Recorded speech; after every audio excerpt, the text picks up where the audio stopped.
ان شاء الله النهارده هنكمل كلام في الوحده الاولى في الجبر بتاعت منهج اولى ثانوي اللي هي بعنوان العلاقات والدوال. الدرس الثالث فيها بيقول العلاقه بين جذري معادله الدرجه الثانيه ومعاملات حدودها. يعني هو عايز يجيب او عايز يشوف ايه اللي بيربط بين جذري معادله الدرجه الثانيه والمعاملات بتاعت حدودها. خليني افكرك بان الصوره العامه لمعادله الدرجه الثانيه اصلا هي ا س تربيع زائد ب س زائد ج. حلو، بتساوي صفر عشان تبقى صورة عامة لازم تبقى معادلة صفرية. والقانون العام اللي هو بيحل أي حاجة أو أي معادلة من الدرجة التانية بيقول إن الحل الأول والتاني، لأن أنت فهمت إن دايما يطلع لك حلين مش حل واحد. الحل الأول والتاني بيساوي واحد عبارة عن سالب ب موجب جذر ب تربيع ناقص 4 أ ج على 2 أ، والتاني عبارة عن سالب ب ناقص جذر ب تربيع ناقص 4 أ ج على 2 أ. فالمفروض انك تكون فاهم حاجة قبل ما نبدأ بسيطة يعني كده. انت اصلا عارف ما هو س واحد وس اتنين دول هو هيبدأ يسمي لك هنا ان الجذر الاولاني ده اللي هو اسمه س واحد دوت، ولنفترض يعني ان احنا هنسميه لام، والجذر التاني اللي هو س اتنين القيمة التانية اللي بتطلع لك دي هنسميها م.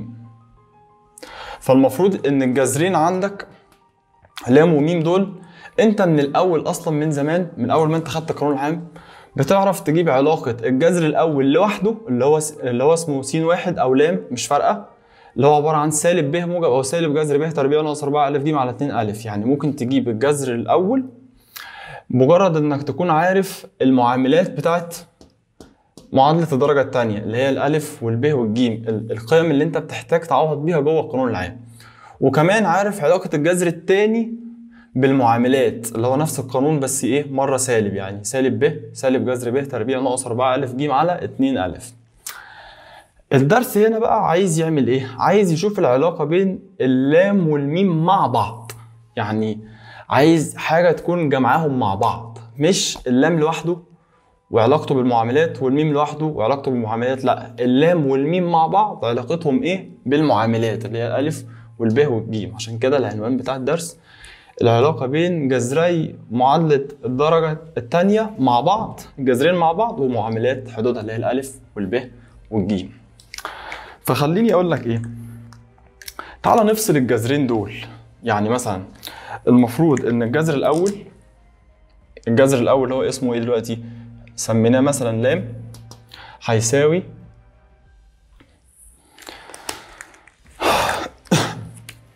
السالب ب موجب او سالب جذر ب تربيع ناقص 4 أ ج على 2 أ. خلينا نفصلهم. يعني ايه نفصلهم؟ يعني نقول ان اللام اللي هو س واحد ده عباره عن سالب ب على 2 أ، وبعد كده زائد جذر الب تربيع ناقص 4 أ ج على 2 أ برضه. وخلينا ده كده اللام اللي هو انت لو جمعته في كسر واحد يبقى سالب ب موجب جذر ب تربيع ناقص 4 أ ج على 2 أ، لان انت هتبقى موحد المقامات طبعا. والجذر الثاني ده اللي اسمه ايه؟ اللي اسمه م، بيساوي السالب ب برضو، هفصله برضو سالب ب، يعني هفصل السالب ب ناقص جذر الب تربيع ناقص 4 أ ج على 2، هيبقى سالب ب على 2 أ ناقص جذر الب تربيع ناقص 4 أ ج على 2 برضو ايه؟ 2 أ. وده بالنسبة لك كده هو الجذر الأول أو الحل الأول اللي كنت انت بتقول اسمه س واحد، احنا سميناه دلوقتي لام. وده الجذر التاني اللي هو انت كنت بتقول انه اسمه س اتنين، احنا سميناه دلوقتي ايه؟ م. يعني ده كده الجذر الاول وده الجذر التاني. قال لك ايه بقى؟ طب ما تجمعهم على بعض. يعني مثلا لو احنا جمعناهم على بعض ايه اللي هيحصل؟ هروح انا اقول مجموع ليه؟ مجموع الجذرين اللي هما مين اللي هم س واحد زائد س اتنين اللي هم مين برضو هنا؟ لام زائد ايه؟ لام زائد الميم. فاللام عبارة عن اللام لو الجذر الأول عبارة عن سالب ب على 2 ألف زائد جذر ب تربيع ناقص 4 ألف ج على 2 ايه ألف. فده بس الايه اللي هو اللام، زائد الميم اللي هو هعوض، هكتب مكان قيمة ميم دي هكتب ده سالب السالب ب، طالما في الأول هحطها ايه في قوس كده، سالب ب تمام ناقص جذر الب تربيع ناقص 4 ألف ج على 2 ايه 2 ألف. المفروض لما تجمع الجذرين على بعض هيحصل ايه بقى؟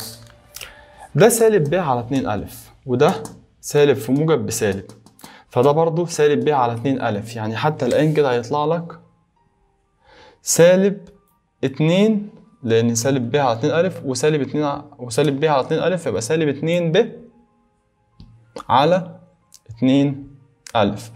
والموجب جذر ب تربيع ناقص 4 ألف ج على 2 ألف بتاعت الباقي من الجذر الأول بالموجب، ودي سالب جذر ب تربيع ناقص 4 ألف ج على 2 ألف اللي هو الباقي من الجذر التاني، فهيطيروا الاتنين مع بعض. فكل اللي هيتبقى لك إن مجموع الجذرين اللي هما اللام زائد الميم بتساوي سالب 2 ب على 2 ألف اللي هي الاتنين هتختصر مع الاتنين هيطلع لك سالب ب على ألف.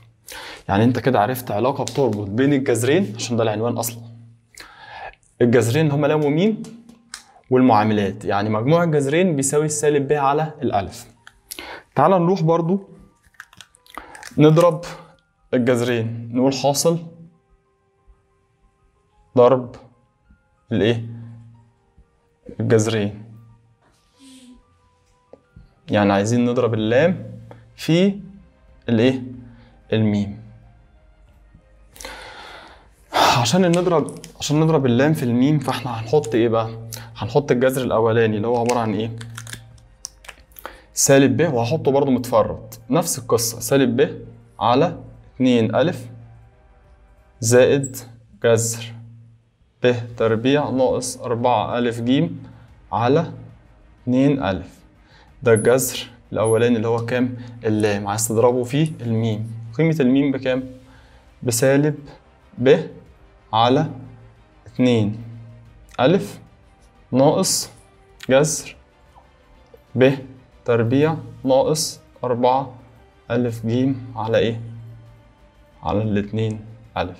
فانت كده عايز تضرب قوسين في بعض لان ده الجذر الاول وده الجذر التاني، حتى انت لو فرضتهم تاني من القانون العام هتلاقي ان فعلا ده الجذر الاول اللي كان اسمه س واحد وده اسمه س اتنين هو الجذر التاني.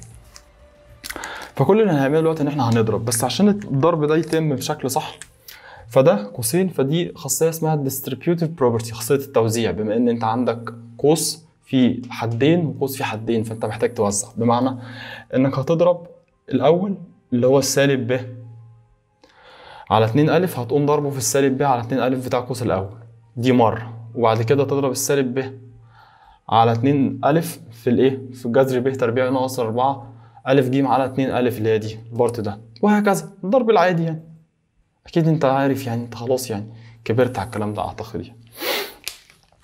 تمام؟ فحصر الضرب ده هيدي لك إيه؟ هعمله تحت هنا سالب ب على 2 ألف في سالب ب على 2 ألف في سالب في سالب بموجب، مش هكتبها، والب في ب بب تربيع، والاتنين في الاتنين باربعة، والالف في الف بألف تربيع. طب البارت ده اللي هو سالب ب على 2 ألف لما هتضربه في كل ده سالب في سالب بايه؟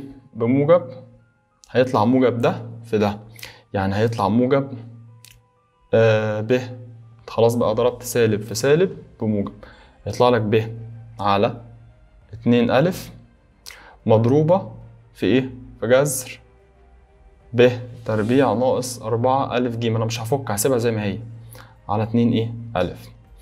ده لما تضربه في ده هينتج لك ده. حلو. بعد كده موجب البارت ده موجب جذر ب تربيع ناقص 4 ألف ج على 2 ألف هتضربه في ده، فهيطلع لك موجب في سالب بايه؟ بسالب ب على 2 ألف اللي هو ده في ايه؟ في جذر ب تربيع ناقص الأربعة ألف جيم على ايه؟ على الاتنين ألف برضو. وبعد كده تضرب ده في ده، هينتج ايه؟ موجب في سالب في سالب، وجذر في جذر بتحط اللي تحت الجذر، يعني هيطلع لك ب تربيع ناقص 4 ألف جيم على 2 في 2، لأن ده مش كان فيه جذر، ب4 وألف في ألف بألف إيه؟ بألف تربيع. فالمفروض إن أنت تطلع لك 4 حاجات أهمت. كمان البارت ده كله كده هو البارت ده، فأنت بتطرحهم من بعض، فبالتالي هما هيختصروا مع بعض. تمام؟ فبقي لك إيه؟ ب تربيع ناقص ب تربيع على 4 ألف تربيع، وهنا ناقص ب تربيع ناقص 4 ألف ج على 4 ألف تربيع. فهنا المقامين زي بعض، فهقدر إن أنا أحط مقام واحد اللي هو مين؟ ال4 ألف تربيع، وأحط فوق هنا إيه بقى؟ الب تربيع اللي هي دي ناقص الب تربيع. بس خد بالك إن هنا في سالب، فيستحسن إنك تحط البارت ده كده في قوس عشان خاطر متغلطش الغلطة اللي كانت هتحصل هنا دي. سالب ب تربيع يعني سالب ب تربيع، سالب في سالب بإيه؟ بموجب، وأربعة إيه؟ ألف جيم على 4 ألف تربيع، لأن كده المقام متوحد. فالب تربيع هتطير مع الب تربيع، هيتبقى لك 4 ألف تربيع 4 ألف سوري جيم على 4 ألف تربيع. فالأربعة هتطير مع الأربعة، والألف من فوق هتختصر مع ألف من اللي تحت، هيتبقى لك جيم على إيه؟ جيم على ألف. يعني أنت بقى عندك كده إن حاصل ضرب الجذرين اللام في الميم بيساوي الجيم على الألف، ودي علاقة حاصل ضرب الجذرين بالمعاملات بتاعت المعادلة بتاعت الدرجة التانية، عشان كده ده العنوان. فأنا يهمني إيه بقى من كل القصة دي؟ لو أنت مش حابب تعرف يعني الموضوع، حاجة ترجع لك. مجموع الجذرين عبارة عن سالب ب على ألف، وحاصل ضرب الجذرين عبارة عن ج على ألف.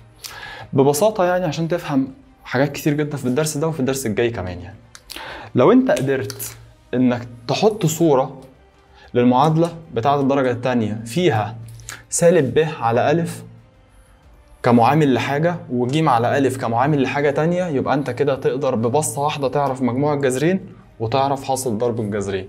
هيبان كل دوت برضه في الايه، في الدرس الجاي واللي بعده. خلينا مثلا ايه اقول لك الاسئله بتيجي ازاي.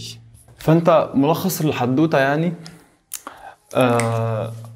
مجموع الجذرين عندك، يعني لو افترضت ان الجذرين عباره عن لام وميم، يبقى مجموع الجذرين بيساوي اللي هم اللام زائد الميم، يعني لو انت عايز تكتبهم باختصارات بيساوي سالب ب على ألف، وحاصل ضرب الجذرين اللي هو اللام في الميم يعني بيساوي الجيم على الايه، على الألف. يعني الموضوع بمنتهى البساطة عشان تجيب مجموع الجذرين لازم تروح تعرف الب بكام والألف بكام، وتقسم سالب ب على الألف. يعني تدخل في الصورة العامة تطلع المعاملات برضو عادي جدا، وعايز تجيب مجموع الجذرين تحط سالب ب على الألف هيديك مجموع الجذرين. عايز تجيب حاصل ضرب الجذرين اللي هو اللام في الميم يعني هتقسم الجيم على الايه، على الألف. فانت الموضوع بسيط برضو. يعني مثلا مثال هنا بمنتهى البساطة بيقول لك بدون حل من غير ما تحل. واحد يقول لي يا مستر هو ليه بيقول لي اصلا بدون حل؟ لان انت لو حليت تقدر تجمع الجذرين عادي، ما انت هيبقى معاك رقمين تجمعهم، او معاك مثلا نفس الرقمين فتضربهم، فهترد عليه تقول له مجموع الجذرين وحاصل ضربهم، هيبقى الموضوع بسيط. عشان كده هو بيقول لك من غير ما تحل، يعني عشان يشوفك انت استفدت اصلا وفهمت الدرس ولا لا. بدون حل المعادله اوجد مجموع وحاصل ضرب جذري كل معادله من المعادلات الاتيه. هنا اول حاجه اللي يفرق معايا في المعادله دي ان انا اعرف الالف بكام. الالف بكام؟ معامل س تربيع بكام؟ ب2. طب والب بكام؟ اللي هي معامل السين ب5. طب والجيم بكام؟ بسالب 12. انت عايز ايه؟ عايز مجموع الجذرين؟ ماشي. مجموع الجذرين اللي هم اللام زائد الميم يعني بمنتهى البساطة بيساوي سالب ج سالب سوري ب سالب ب على الألف. فالب بكام؟ ب5، يبقى سالب 5 على الألف بكام؟ ب2، يبقى مجموع الجذرين بيساوي سالب 5 على 2. اديك رديت عليه في أول حاجة. تاني حاجة عايز ايه؟ حاصل ضرب الجذرين. حاصل ضرب الجذرين عبارة عن الجيم على الايه؟ على الألف. الجيم بكام؟ بسالب 12 على 2 اللي هي الألف ب2، فيدي لك سالب على موجب فيها السالب و12 على 2 فيها 6. يعني كده حاصل ضرب الجذرين بكام؟ بسالب 6. بس الموضوع بسيط جدا من غير ما تحل أصلا. طب هنا عايز تجيب برضو مجموع الجذرين وحاصل ضربهم. ما هو في المسألة دي، لأن دي مسألة تانية طبعا، بس فاهمك إن ده مسألة وخلصت. شكرا جدا، ميرسي. يعني المسألة التانية 6 س تربيع ناقص 11 س بتساوي كام؟ بتساوي 10. عشان تجيب برضو القصة دي وتجيب الألف والب والجيم لازم تخلي المعادلة بتاعتك على الصورة العامة، يعني تخليها معادلة صفرية وترتب س تربيع س وبعد كده الحد المطلق يعني. فهرتبها هنا الأول، هتبقى 6 س تربيع ناقص 11 لأن كل ده مترتب. المشكلة إن ال10 ديت عايز تعدي بعد اللي يساوي، هتبقى ناقص 10 بتساوي كام؟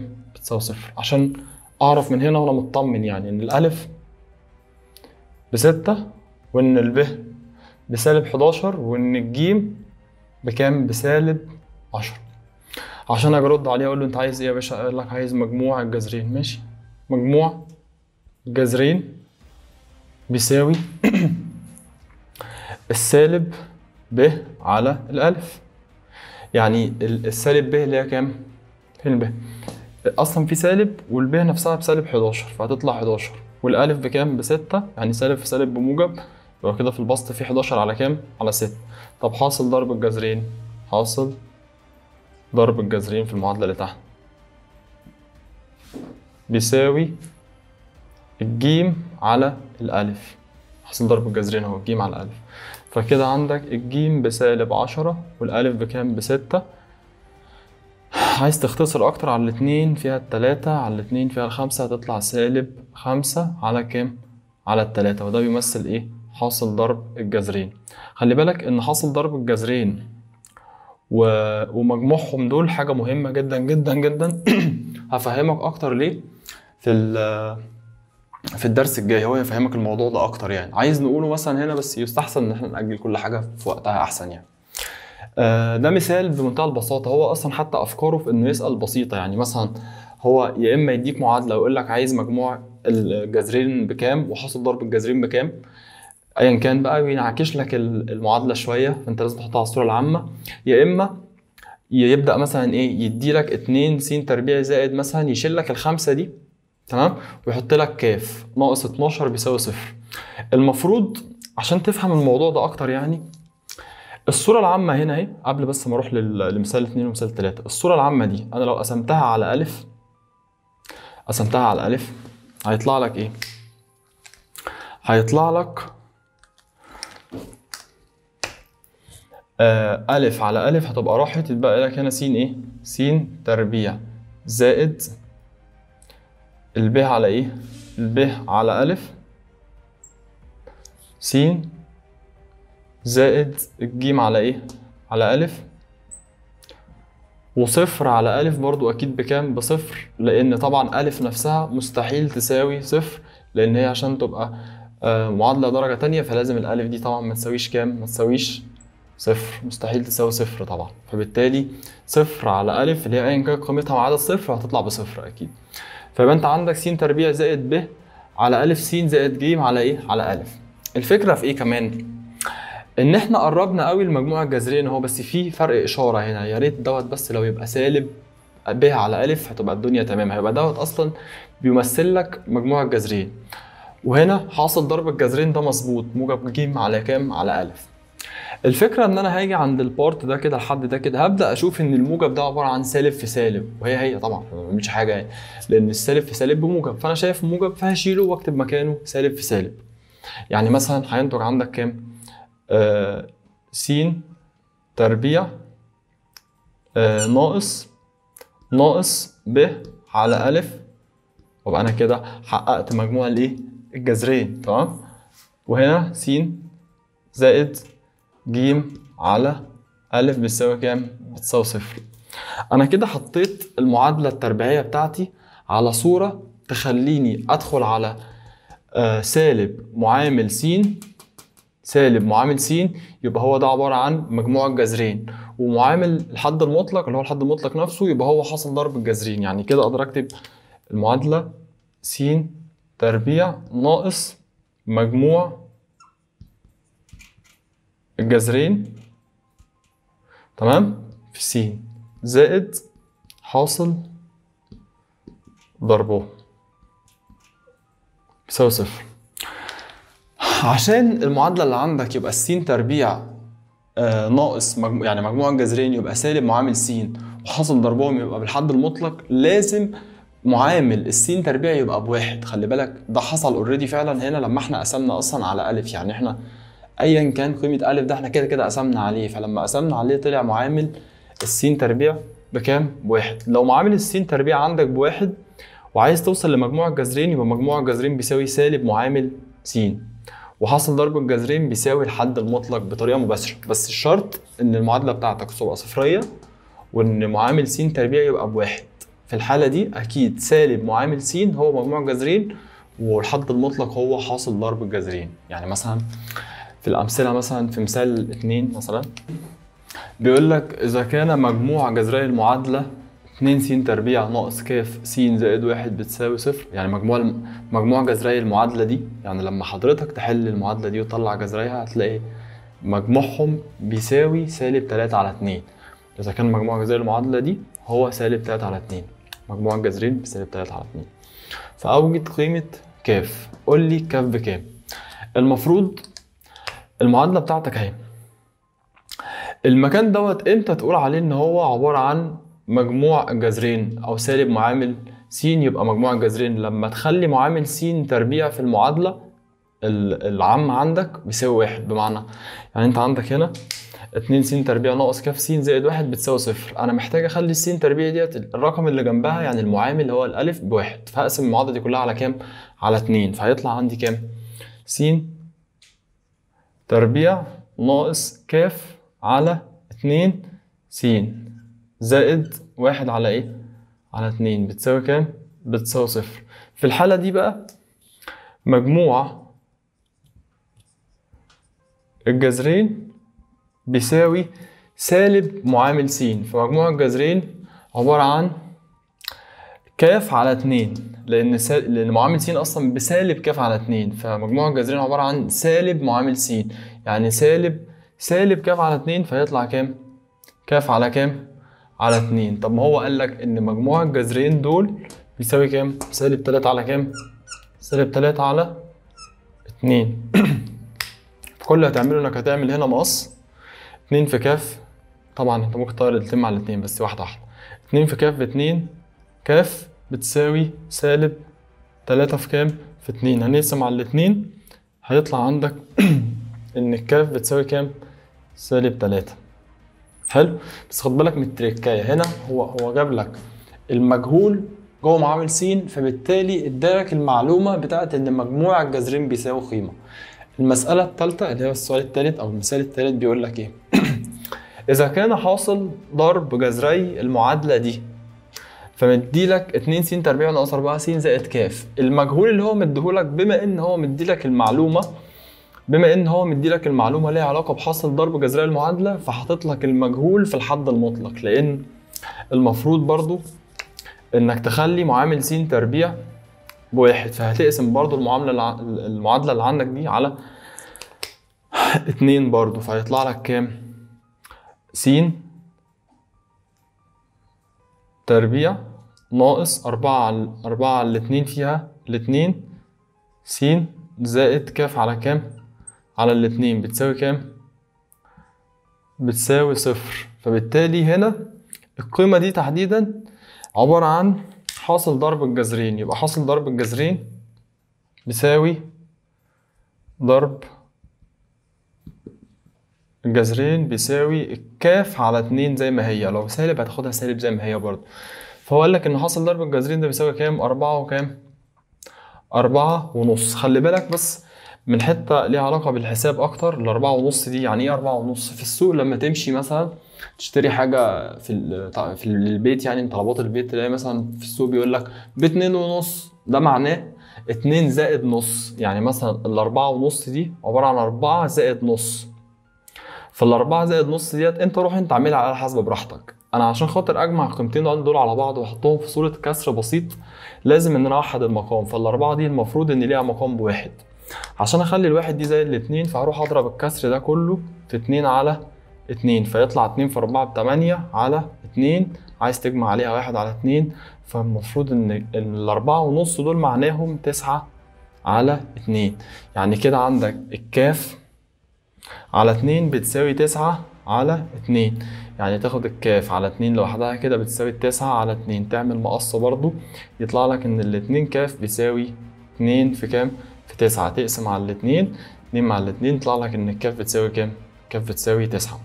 هو كان طالب منك قيمة كاف. ساعات بقى بيرخم شوية ويقول لك مش انت عرفت الكاف؟ طالما عرفت الكاف يعني عرفت المعادلة كاملة، يعني 2 س تربيع ناقص 4 س زائد 9 بتساوي 0.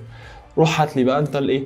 اوجد الجذرين، يعني روح هات لي مجموعة الحل في كاف. يعني نطلع مثلا الحلين عندك مثلا ممكن يطلعوا حاجة من الايه؟ من التلاتة، يا اما عددين حقيقيين ومختلفين، يا اما عددين حقيقيين متساويين زي بعض، يا اما عددين غير حقيقيين يعني مركبين وبيبقوا مترافقين. يقول لك روح حل كمل لي بقى. انت مش ما كنتش عارف المعادله بسبب عندك مجهول اللي هو كيف مش جبته، خلاص اوجد بقى ايه؟ الجذرين. انت ساعات بيرخم يعني. بس احنا هنستكفي النهارده بالقصه دي. لو انت عايز تتابع بقى الحل اكتر هتتفرج على الفيديوهات بتاعه الحلول. واشوفكم على خير بقى في الدرس الرابع.